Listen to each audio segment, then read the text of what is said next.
If AJ, for example, would have gone in and had a performance against Ngannou like Tyson Fury had against Ngannou, people would have said, you should retire. It's a joke. Tyson Fury's fighting for the undisputed heavyweight championship of the world now. So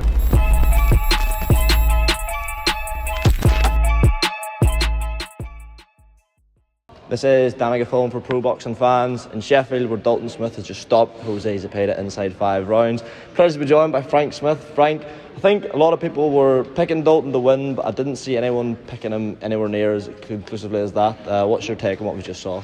Unbelievable performance from Dalton Smith, and we've known for a long time he's special, and he went in there. Look, it was a tough fight. It could have gone either way, that fight, but we knew the levels that Dalton Smith's at, and he's only going to continue to improve, and he wants to fight the best, and he wants to show that he's the best. And what a finish, exactly what was needed. He's been unfortunate over the last year or so with delays because of cuts and loss of momentum, but after a finish like that now, he's got a huge opportunity, because the atmosphere in here tonight was unbelievable, and just a great way to put himself on that world scene. There was a lot of people saying before the fight that Zepeda must be shot if they're putting Smith in there with him, but you could tell in those early rounds that Dalton was well aware, and Jose still seemed to be a very live fight. Was there ever any stage in the early rounds you were like, maybe got this one wrong? Or were you always confident Dalton would be able to pull it off? No, but look, our business is to put on great fights, and in great fights it's going to be tough fights, and I think there was always an element of Zepeda's very good. He's been in there with the best of the sport, and he's been in there with a level above where Dalton Smith's been in there with. But we believe in Dalton Smith's ability and talent, and we were confident that he was going to go in there and get a great win. And that probably was even better than we thought it would be. What a finish. And not many people have done that to Jose Zepeda, especially that early in the fight. Adam Azim next. Let's see. Look, at the end of the day, we are focused on Dalton Smith's career. We don't represent Adam Azim. It's been ordered. Dalton Smith wants to win the European title. They do a lot of talking with Adam Azim about fight Keyshawn Davis, do this, fight at Wembley Stadium. Like, if you're going to do those fights, fight Dalton Smith. It's a massive domestic fight. Ben Shalom said to me that they're going to pull him out, or that's not the fight we're doing next. I said, okay, no problem. Pull him out the purse bid. Don't hold up the belt, or don't hold up other people's careers. Pull him out the purse bid. That's fine. If you don't think he's ready, that's fine. Like, we've all got to do what's best for our fighters. But don't, that what they wanted to do. They wanted to watch Dalton Smith tonight, hope he lost, and then everything would be out the window, and they wouldn't have to worry about it. Unfortunately for them, as we thought would happen, he went in there, spectacular performance, and now it's even more embarrassing for them, because now they've got to pull him out. So let's see. So it sounds like you don't think it will be Adam Azim next. What is... No, but I hope it is, but at the end of the day, he said they're not fighting Dalton Smith next, which is, again, fine. Pull him out the purse bid. It's more and more embarrassing the longer it goes on.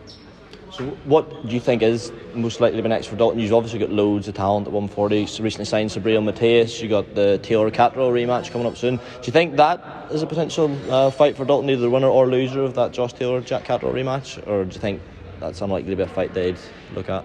I think, look, we need to... Obviously, when we represent multiple fighters, you need to work on the best options for all of your fighters. Let's see what's next. We'll see. Look, I think first and foremost, we need to work out what's going on with Adam Azim, because if the Adam Azim fight's there and they don't pull him out miraculously for the European title, that's a fight we want to make. It's a great fight. We saw tonight, just on the undercard, the Campbell Hatton Flint fight. People love domestic fights. You can build something up with it, and that fight could be great and massive. So I think firstly we see what happens with that. He wants to win the European belt. He's won British, Commonwealth, WBC silver. He'll be definitely in the top 5 of the WBC rankings, if not higher. So let's see on that first, and then we go work from there. Just on Campbell Hatton, obviously people, ever since he turned pro, really, have been very quick to criticise him based off basically who his dad is. Obviously suffered his first professional defeat tonight. How much of a setback is that for Campbell? Obviously he's had, his 16th fight. Do you think it's an immediate rematch? Is it a rebuild? What's next for him, do you think? I think we'll discuss with him what he wants to do next, but one thing tonight, he showed a lot of heart. Campbell Hatton from the start of his career has been under a lot of pressure, as have all of these, the likes of Conor Benn, the likes of Eubank, etc. They're all under a lot of pressure because of their names, especially with a dad as famous as Campbell's. And he's had it since day one. people judging him, people talking about him. But tonight he showed so much heart and so much, huge balls to go in there and it was a tough fight. It was a tough fight for both of them. But I think we'll see what he wants to do next and make a plan from there. Okay. I think it's actually the most praise I've seen Campbell get on social media tonight based off the back of the night. I think a lot of people, as you say, were very impressed with the heart that he showed. Just moving away, Frank, obviously disappointing news over the past couple of weeks that the prize fighter tournament in Japan won't be happening. I know that was sort of your baby. What happened? Look, issues outside of our control. We're working. I'm travelling on Tuesday to work on to get everything together. But yeah, unfortunate. But as soon as we've got some more news, we'll announce it. Any idea on a timescale for that? Just work. That's what we're working through now. I want to get it back up and running as soon as possible. So hopefully, early part of the week we can get things together. Just a couple of quick ones on the heavyweights before I let you go. I've not caught up with you since Saudi, where obviously AJ looked devastating as ever against Francis Ngannou. A lot of people now have just done a complete 180 on a potential fight with Tyson Fury. A lot of people saying he'll stop Fury now. Has your opinion on AJ changed? Were there ever any moments where you had doubts, after the Usyk defeats, and were you always confident we would see a return to this sort of spite and this top heavyweight that he now looks once again? Yeah, look, I think you've seen, as you say, the spite is there. I think the reality is with all these heavyweights, on their best night, when they go in there and perform, they can all beat each other. They're 15, 16, 17, 18, 19 stone men going in there throwing bombs. They can all beat each other on their best night. I think right now, with the form Anthony Joshua's on, I think he beats them all. And look, it's tough because Anthony Joshua got beat by Alexander Usyk twice, who is undoubtedly in the top 2-3 pound-for-pound fighters in the world. What he's done at cruiserweight, what he's done at heavyweight, what he's done in the amateurs. He's a special fighter. So people write him off after a fight like that. But I believe, you saw the improvements in the second fight against Usyk. He didn't get the win. He could have stopped him. He wasn't far off from stopping him in that second fight. There was moments in there.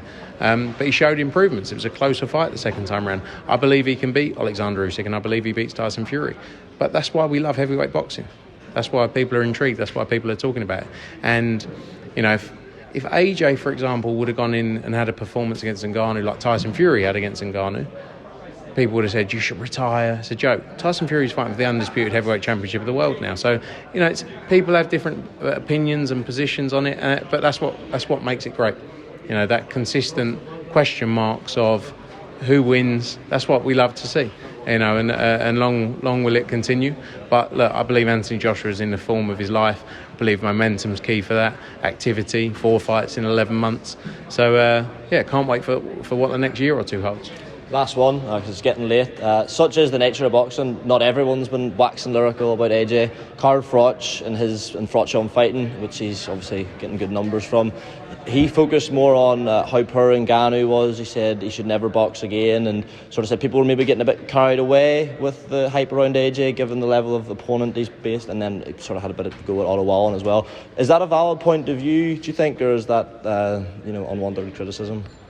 Carl Froch is full of criticism, especially for Anthony Joshua. That's all I'll say. I've known Carl Froch a long time. He's a divisive character, and that's why he's getting views. But, people judge Anthony Joshua a lot. Carl was obviously around in the early days, back in the day when AJ was at GB. You'd hope there'd be more support there, but it is what it is. Look, I think Anthony Joshua's doing everything he needs to do. He's going in there and dispatching these opponents, and that's his job. That's what he's got to do. People can always say, oh, this person could have done that, or this person could have done that. When AJ catches them, like we've seen, they find it hard to keep going. But they're one of those things. I don't pay it too much attention. Frank, I appreciate you speaking to us. I'll let you go. It's getting late, top man. Thanks very much. Cheers, Frank. Appreciate it, mate. See you later.